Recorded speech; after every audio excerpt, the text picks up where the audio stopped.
দর্শক আমি এই মুহূর্তে আছি লোহাগাড়া উপজেলা স্বাস্থ্য কেন্দ্রের মধ্যে। ওনারা জানা রাখি এই যে বিদ্যুৎ যে বারবার যে জারগই ইয়ানোর কারণে এটা দেখতে লাগবে সিটের মধ্যে কিন্তু অসংখ্য রুগী আছে এবং ছোট বাচ্চা তুলনাতি ধরে এনে বয়স্ক রুগীরাও আছে।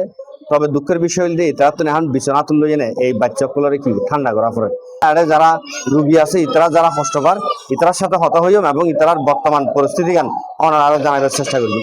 রুগীলে সিনে আর সেবা পেয়ে সেবা পাওয়ানো তোমরা খাওয়ার মরে যেতে জেনাটার সারে নসারে দেয় কিছু নগর হন ওষুধপত্র নিলে করে হন গিয়া করি নচলার তো যেদুর চলারে দূর আল্লাহ যেদুর রুগী বালা করে দূর করলে কেবি এত গরমে জ্বলে যেতে মরে যেতে এটা অনুডোর ভাই অনুডোর এখন বিদ্যুৎ যখন নথাকে সারা সমস্যা আরো খরচ করে দিই জেনারেটার বিদ্যুৎ নয় তাহলে আরো বেশি খরচ আছে যদি জেনারেটার ব্যবস্থা করতে হলে আরো বেশি খুশি হইব। এখন হারা বা দেখে আরো বেশি খরচ আছে এমন খরচ আছে 24 ঘন্টা 2 ঘন্টাও নয় তাহলে আর এখন জেনারেটার নদে আর অতিরিক্ত কষ্ট আছে আমার শ্বাসকষ্টওয়ালা মানুষ অতিরিক্ত কষ্ট আছে আর অভাবের তো না সরকারি আশ্রয় লই কিন্তু আর কোনো আশ্রয় না হয় এটা ডাক্তার আছে আই যাই গই এটা এখনো শান্তি না ভাই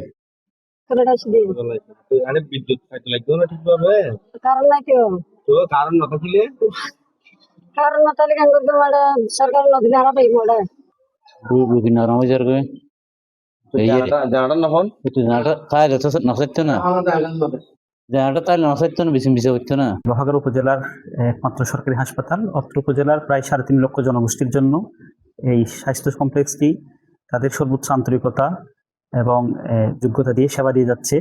এখানে 50 সদর হাসপাতাল হলো প্রায় সময় আমাদের এখানে 70 থেকে 80 জন রোগী ভর্তি হচ্ছে এবং প্রতিদিন 7 থেকে 800 এবং সিজনের সময় কোনো কোনো সময় একটা প্রায় 1000-এরও বেশি রোগী আউটডোরে বহির্বিভাগে সেবা নিচ্ছেন এবং জরুরি বিভাগে আমার প্রতিদিন 100-এর উপরে রোগী এখানে উপস্থিত হন। আমরা আমাদের সীমিত সামর্থ্য এবং জনবল দিয়ে এবং সরকার থেকে যে বরাদ্দগুলি পাচ্ছি এগুলি দিয়ে সর্বোচ্চ আন্তরিকভাবে সেবা দিয়ে যাচ্ছি। একটু দুঃখের বিষয় হচ্ছে আমাদের জেনারেটর যেটা ছিল 15 বছর বা আরো অধিক সময়ের পুরনো জেনারেটর 10 কিলোওয়াটের ছিল, কিন্তু এখন হাসপাতালের পরিধি বৃদ্ধি পেয়েছে অনেক বেশি। এখন অনেকগুলি নতুন যন্ত্রপাতি এক্সরে মেশিন, নতুন ব্লাড এর জন্য সিবিসি মেশিন, হরমোন অ্যানালাইজার এবং অন্যান্য মেশিনারি এখানে যুক্ত হয়। একইভাবে আমাদের ডেন্টাল চেয়ার যুক্ত হয় এবং এই অপারেশন রুম এবং অন্যান্য অনেকগুলি সেক্টর যুক্ত হওয়াতে আমাদের ডিমান্ড বেড়ে যায়।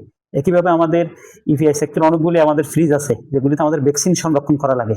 তো এরই পরিপ্রেক্ষিতে আমাদের চাহিদা বৃদ্ধি হতে এই জেনারেটর লুট হচ্ছিল না এবং এটা দীর্ঘদিন পুরনো হওয়ার কারণে বারবার নষ্ট হচ্ছিল। তো আমরা লোকালি এখানে অনেকবার চেষ্টা করে বিভিন্নভাবে এটা ঠিক করার চেষ্টা করছি এবং ব্যাকআপ হিসেবে আমাদের ওখানে 2 তলায় আমরা 2টা ওয়ার্ড, পুরুষ ওয়ার্ডের জন্য একটা, মহিলা এবং শিশু ওয়ার্ডের জন্য 2টা আইপিএস নিই। একইভাবে আমাদের জরুরি বিভাগের জন্য একটা আইপিএস আমরা সংযোজন করি এবং আউটডোর জন্য একটা আইপিএস সংযোজন করি। টোটাল 6টা আইপিএস আমরা লোকালি স্থানীয়ভাবে আমরা কয়েকজন দানশীল ব্যক্তি দান করার মাধ্যমে আমরা এই জিনিসগুলো এখানে সংযোজন করি। দেখুন একটু লোড শেডিং বেশি হচ্ছে গরমে এবং চাহিদা বৃদ্ধি হতে স্বাভাবিকভাবে আইপিএস তার লোড হচ্ছে না। আমাদের জেনারেটরটি সর্বশেষ 2 মাস আগে একদম হঠাৎ আগুন ধরে অকেজ হয়ে যায় এবং জনস্বাস্থ্য প্রকৌশল থেকে ইঞ্জিনিয়ার এসে এটাকে অকেজ হিসেবে ঘোষণা করেন, যে মেরামতের অযোগ্য হিসেবে ঘোষণা করেন। এর পরিপ্রেক্ষিতে আমরা নতুন চাহিদা দিই এবং আমাদের এমপি মহোদয় এটাতে অবগত আছেন, উনি নিজেই ডিও দেন। এই ডিও আমরা মন্ত্রণালয়ে পৌঁছাই, উনি স্বাস্থ্যমন্ত্রী মহোদয়ের সাথে কাছে গিয়ে পৌঁছাই এবং এই ব্যাপারে তদবির করেন জোরালো। এবং আমরা আশা করছি খুব দ্রুত সময়ের মধ্যে আমরা নতুন 30 কিলোওয়াটের জেনারেটর পাবো এবং এই জেনারেটর ফেলে আমরা রোগীদেরকে আরো বেশি আমরা দ্রুত এবং কোয়ালিটি সার্ভিস নিশ্চিত করতে পারবো বলে আমরা আশা করছি।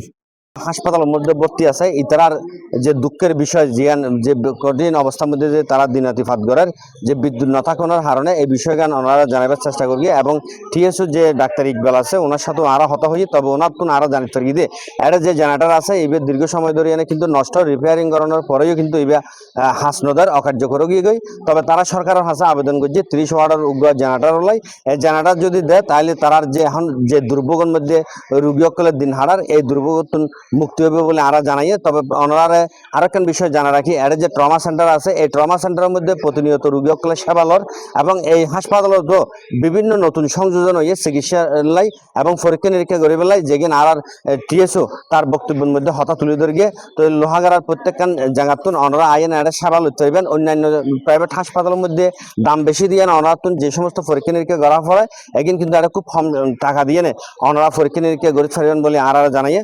তবে রোগী এবং যে যারা দায়িত্বরত কর্মকর্তা আছে তারার একমাত্র দাবি হইল এই জেনারেটর যদি অতি শীঘ্র দেয় তাহলে যে প্রচন্ড গরমের মধ্যে যে আর রোগী সকল যে হস্তফার এই হস্তত্ব রক্ষা পাবে বলে আর জানাই। দেশপ্রিয় বড়ুয়া, C+ TV, লোহাগড়া।